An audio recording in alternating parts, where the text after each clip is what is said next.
Tänane 8. küsimus on peaminister Kristen Michalile. Küsib Riigikogu liige Mart Helme ja teemaks on julgeolek. Mart Helme, palun. Aitäh, härra eesistuja, lugupeetud härra Michal, vabandust. Eile õhtupoolikul saabus meile OSCE ODIHR-i raport, mis käsitleb meie e-valimisi. Ja see on vaatamata väga diplomaatilisele sõnastatusele väga kriitiline ja toob välja plokkide kaupa terve hulga puudusi ja kriitikat. Näiteks puudujäägid õigusraamistikus ja protseduurides, õigusliku selguse nappus, ebaselged otsustusreeglid, ebapiisavad tagatised hääletussalajasuse ja aususe jaoks, surve ja rühmahääletuse riskid, puuduvad hääletaja teavitused ja kinnitused, järelkontrolli puudumine, piiratud läbipaistvus ja avalik järelevalve, vähene vaatlejate kaasamine, avaliku arutelu puudus, tehnilised ja turvalisusega seotud probleemid, ebaselged nõuded turvalisusele ja kontrollitavusele, kontrollitavuse standardite puudumine, kaebuste esitamise ja sanktsioonide puudujäägid, kaebuste süsteemne reguleerimata jätmine, kriminaalvastutuse ebapiisavus, poliitiline lõhen ja usaldusprobleemid. No see on hästi lühike loend. Iseenesest raport on kuskil 30 lehekülge pikk ja ma mõistan, et te ei ole saanud sellega tutvuda. Aga minu küsimus on nüüd järgmine. Kas te kavatsete sellega tutvuda ja kas te kavatsete selle tutvumise järel kokku kutsuda opositsiooni, kõhklevaid ja kriitilisi rühmi kaasava mingi ümarlaua või muu foorumi, kus kogu see analüütika lahti võetakse ja järeldused tehakse ja vastavad sammud astutakse, et need puudused likvideerida või e-hääletus üldse vähemalt eelseisvatel ja järgmistel Riigikogu valimistel kasutamata jätta, sest et see kriitika, nagu ma ütlesin, diplomaatilisele sõnastatusele vaatamata on ikkagi purustav. Aitäh.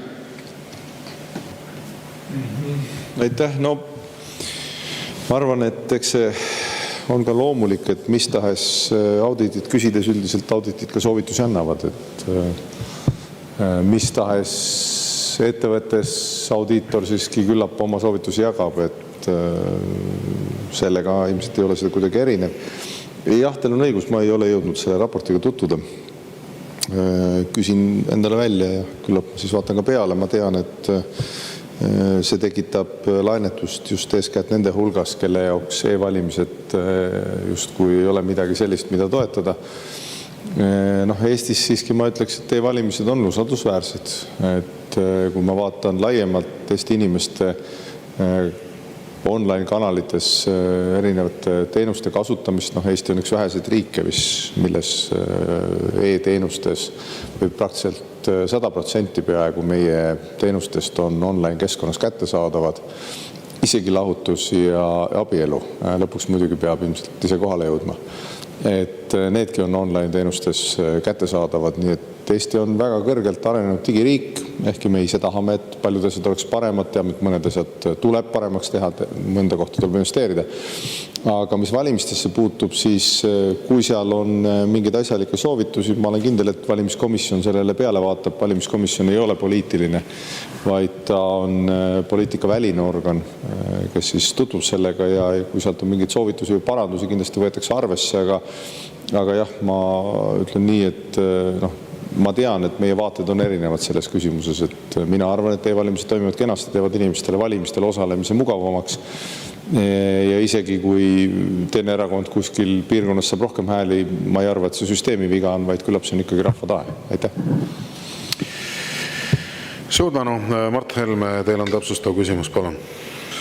No ma ikkagi soovitan teil väga põhjalikult seda raportit lugeda, sest seal tuuakse ikkagi väga selgelt välja see, et ta on auditeerimata, seal on auditeeritud ainult üksikuid lõike, terviklik auditeerimine on toimumata jäänud, mis tähendab seda, et on augud sees just nimelt seal, kus on võimalik hääli vahetada või hääli lugemata jätta või hääli valesti lugeda. Et need ei ole minu väljamõeldised praegu, siin te võite öelda, et meil on erinev arvamus. Jah, meil on kindlasti erinev arvamus ja ma olen selle umbes 50% inimeste hulgas, kes arvavad, et e-valimised sellisel kujul on kõlbmatud ja nad on manipuleeritavad ja ma olen veendunud ka selles, et 23. aasta valimised on võltsitud ja te ei ole legitiimne ja seega olete te tegelikult Eesti Vabariigile julgeolekuoht. Aga mis me siis nüüd siit järelduse teeme? Järelduse teeme selle, et nüüd te ootate ära, kuni Stratcom teile jutupunktid ette kirjutab ja hakkate siis neid Stratcomi jutupunkte ketrama, et kõik on korras ja jätkame samas vaimus. No samas vaimus ei saa jätkata, sest nagu ma ütlesin, see raport on ülimalt kriitiline ja toob välja nii õiguslikud, tehnilised kui ka ütleme siis niimoodi usalduse probleemid kogu selle e-hääletusega seoses.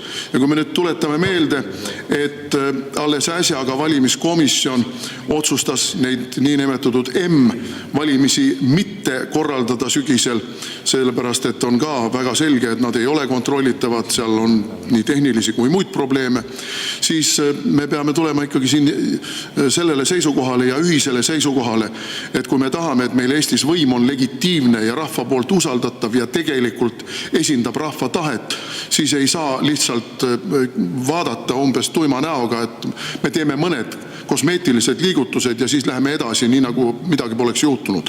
Et ma arvan, et praegu Eesti avalikkus ootab Stenbocki majast väga selget signaali ja initsiatiivi, et see olukord muutuks. Ja minu küsimus oli, kas te kavatsete teha, kutsuda kokku kas mingi ümarlaua, kus oleks kaasatud kõik need, kes toetavad, need, kes on vastased, need, kes on kõhklevad, et see asi siis ikkagi korda teha. Tuletan meelde, ka Riigikohus on öelnud, et siin on puudujääke, aga need puudujäägid peab kõrvaldama Riigikogu.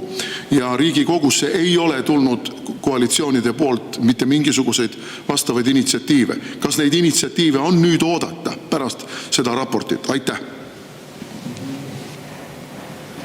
Ja aitäh, hea küsija. No, mul ei võtnud just väga mitut minutit. Ma sellel küsimuse ajal, vabandust, guugeldasin siin ja näen, et valimised.ee on peaaegu iga aasta on OSCE käinud hindamas ja kirjutanud raporti, siin on puhtas eesti keeles kõik need raportid ka üleval, nagu M-valimiste kohta erinevad soovitused ja materjalid, et mulle tundub, et valimiskomisjon on väga avatud olnud selles, et kogu see materjal on see kõigil üles pandud, keda vähegi huvitab.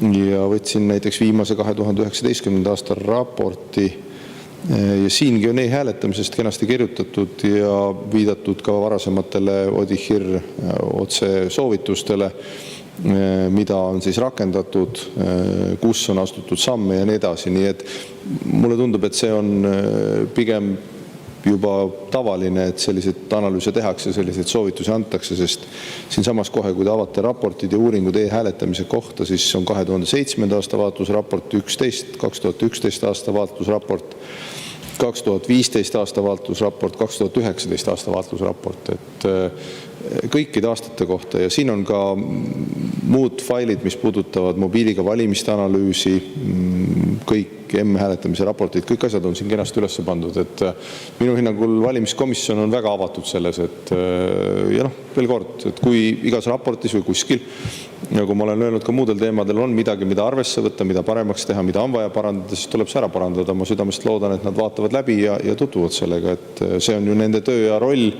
ja ma rõhutan, nad on poliitikavälised, et see ei ole poliitikute mänguvali, vaid ikkagi valimiskomisjon. Aitäh!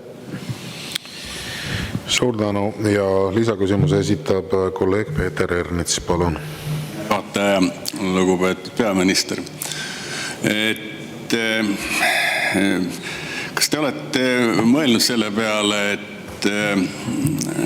et OECD riigid, teised hakkaksid ka Eesti mudelit valimiste puhul kasutama või me jäämegi sinna Venezuela ja Venemaaga ühte sellisse seltskonda? Aitäh. Aitäh. Noh, ma küll südamest loodan, et digitaalsed teenused levivad võimalikult laialt, sest see on paremini jälgitav, inimestele mugavam, nõuab väiksemat halduskulu ja kindlasti ka ütleme, et nii-öelda innovatsiooni tasemelt üsna kiiresti arenev valdkond, et kui me vaatame väike riik, Eesti on ju väike riik maailma mastaabis, ongi keeruline pidada ja kallis pidada. See tähendab seda, et mida rohkem me teenuseid suudame pakkuda kvaliteetselt kõigile kättesaadavalt seal kohas, kus nad on, seda parem on, et igal pool me ju ometi mis tahes kontorit, mis tahes teenuse osutamiseks ei suuda pidada. Nii et online teenuste areng on minu meelest üsna loomulik ja olenemata oma maailmavaatest ma siiski kahtlustan, et ka konservatiivsemad inimesed kasutavad näiteks e-maksuametit oma maksudeklaratsioonide tegemiseks või ka siin saadikud. Mul muidugi puudub teadmine, aga võib-olla keegi täidab käsitsi veel majandusliku huvide deklaratsiooni. Ma kahtlustan, et kõik teevad seda online'is. Nii et sellised kogemused, sellised teenused kindlasti, ma loodan, et levivad. Näiteks digiretsept muudab meie elu palju mugavamaks, online tervisekeskkonnad muudavad meie elu palju mugavamaks, kus sa saad ise registreeruda, kuhu sa tahad. Nii et need on kõik, mina ise kasutan ja olen nendega pigem rahul. Ja kui ma nüüd vaatan, siin ka kolleeg Mart Helmele öelduna, et siin on peale e-hääletamise kasutuselevõttu on otse Odihir käinud Riigikogu valimisi vaatlemas juba 4 korda, siis ma saan järeldada, et see on pigem regulaarne tegevus ja loodan, et sellised vaatlused annavad infot, mida kasutada ja mille alusel paremaks muutuda. Aitäh! Suur tänu, sellega lõpetame meie tänase 8. küsimuse käsitlemise.